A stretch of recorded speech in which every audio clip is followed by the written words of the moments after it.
Okay, we have a 25-foot board is cut into two pieces. The longer piece is 3 feet longer than the shorter piece. Give the dimensions of each piece. Well, on this type of problem, I definitely like to draw a picture. Oops, although it might not be perfect, but at least it gives us an idea of what we're dealing with.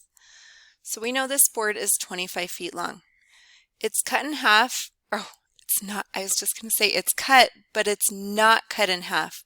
It definitely doesn't say it's cut in half, so I would cut it even super off. Just to remember, we don't just divide by 2 to find the answers.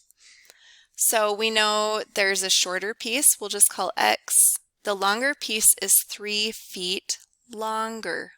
What is that going to be? Is that multiply? Is that adding? Well, it's just if it's 4 feet, the longer piece is 7, right? So we're just adding whatever x is plus 3 more feet.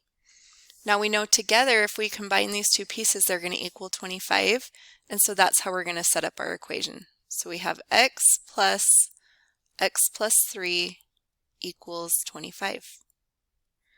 Okay, so we combine like terms, we get 2x plus 3 equals 25.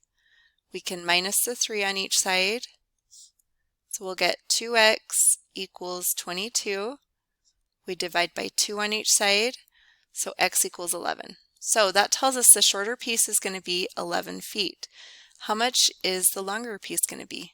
Well, we know it was just 3 feet longer, so we can just add 3 feet to that, 11 feet, which will be 14 feet.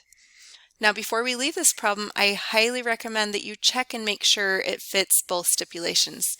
So 25, does it add up to 25 feet? 11 plus 14 does equal 25. Is one of the pieces 3 feet longer? Well, yes it is. So that will be our final answer. I really highly recommend take the time to check and make sure your answer fits both stipulations.